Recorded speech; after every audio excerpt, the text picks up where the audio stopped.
Hey kids, welcome to the fort, where each week we get to read stories together. This week, the adults have been wrestling with some really hard topics. You may have heard your dad and mom visiting about them. I was thinking this week, what if, this is Bob, we've talked to him before, what if I liked Bob because he was nice and big? And what if, this is Frank, what if I didn't like Frank nearly as much because he was little, or maybe because he was pink, and I like Bob better because he was yellow? That would be kind of silly, right? Both of these guys are cool. They're just cool for different reasons. Bob and Frank, I think I like you both, but what if some people picked Bob simply because he was bigger than Frank? In today's story, we're going to wrestle with that topic. We're going to find one of our characters finds that he has the opportunity to help someone very, very tiny, and he thinks that they're still important even because they're tiny. Let's read more about it. This is called Horton Hears a Who by Dr. Seuss. I like Dr. Seuss. Let's read together.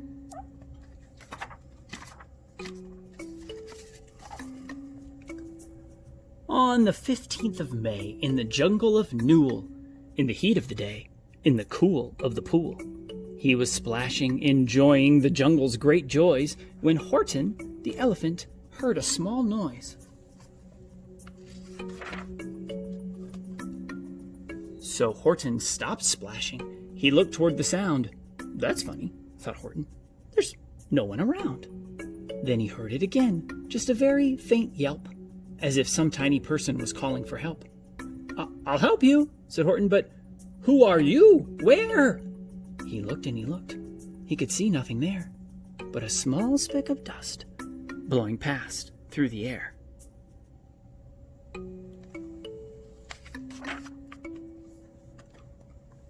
I say, murmured Horton, I've never heard tell of a small speck of dust that's able to yell.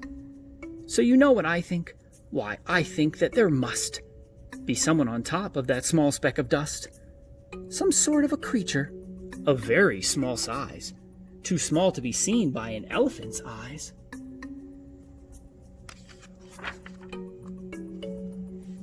Some poor little person who's shaking with fear that he'll blow in the pool. He has no way to steer. I'll just have to save him, because after all, a person's a person, no matter how small.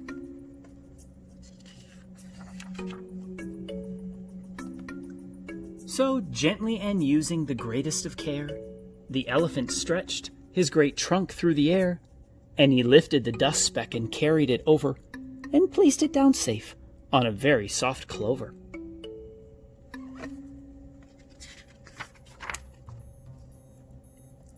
Humph! Humphed a voice. 'Twas a sour kangaroo, and a young kangaroo in her pouch said humph too. Why, that speck is as small as the head of a pin. A person on that? Why, there never has been. Believe me, said Horton, I tell you sincerely. My eyes are quite keen, and I heard him quite clearly. I know there's a person down there, and what's more, quite likely there's two, even three, even four, quite likely. A family, for all that we know. A family with children just starting to grow, so please, Horton said, as a favor to me, try not to disturb them. Just please, let them be.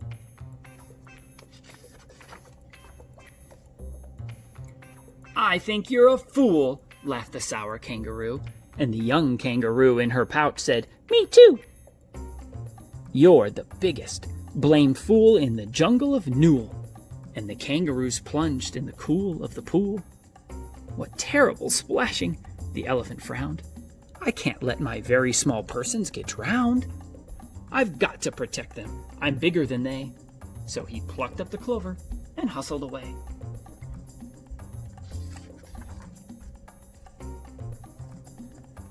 Through the high jungle tops, the news quickly spread.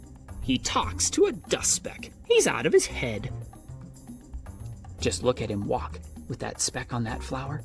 And Horton walked worrying almost an hour. Should I put this speck down? Horton thought with alarm. if I do, these small persons may come to great harm. I can't put it down, and I won't after all. A person's a person, no matter how small. Horton stopped walking. The speck voice was talking, the voice so faint he could just barely hear it. "Speak up, please," said Horton. He put his ear near it. "My friend," came the voice, "you're a very fine friend. You've helped all us folks on this dust speck no end. You've saved all our homes, our ceilings and floors. You've saved all our churches and grocery stores." "You mean?" Horton gasped. "You have buildings there too?" "Oh, yes," piped the voice. "We most certainly do." "I know," called the voice. "I'm too small to be seen, but I'm the mayor of a town that is friendly and clean. Our buildings to you would seem terribly small, but to us who aren't big, they are wonderfully tall. My town is called Whoville, for I am a Who, and we Whos are all thankful and grateful to you." And Horton called back to the mayor of the town, "You're safe now, don't worry, I won't let you down." But just as he spoke to the mayor of the speck, 3 jungle monkeys climbed up Horton's neck. The Wickersham brothers came shouting, "What rot! The elephant's talking to Whos who are not. There aren't any Whos, and they don't have a mayor, and we're gonna stop all this nonsense, so there."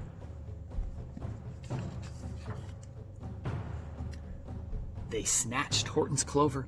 They carried it off to a black-bottomed eagle named Vladikov, a mighty strong eagle, a very swift wing, and they said, "Will you kindly get rid of this thing?" And before the poor elephant even could speak, the eagle flew off with the flower in his beak. All that late afternoon and far into the night, the black-bottomed bird flapped his wings in fast flight, while Horton chased after with groans over stones that tattered his toenails and battered his bones, and begged, "Please don't harm all my little folks who have as much right to live as us bigger folks do." But far, far beyond him, that eagle kept flapping, and over his shoulder called back, "Quit your yapping. I'll fly through the night. I'm a bird, I don't mind it, and I'll hide this tomorrow where you'll never find it."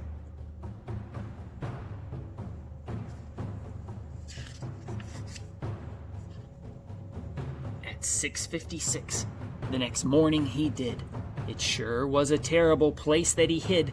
He let that small clover drop somewhere inside of a great patch of clovers 100 miles wide. "Find that," sneered the bird, "but I think you will fail." And he left with a flip of his black-bottomed tail. This book is really cool, and it's going to take us 2 weeks to read all of it. So we're going to leave it here at a cliffhanger, that exciting point. Is he going to be able to find all his friends in Whoville again? Or are they going to be lost forever in that huge pile of clover? So you'll have to come back next week to read part 2 of Horton Here's a Who by Dr. Seuss. Thank you guys so much for reading with us today in the fort. Come back soon.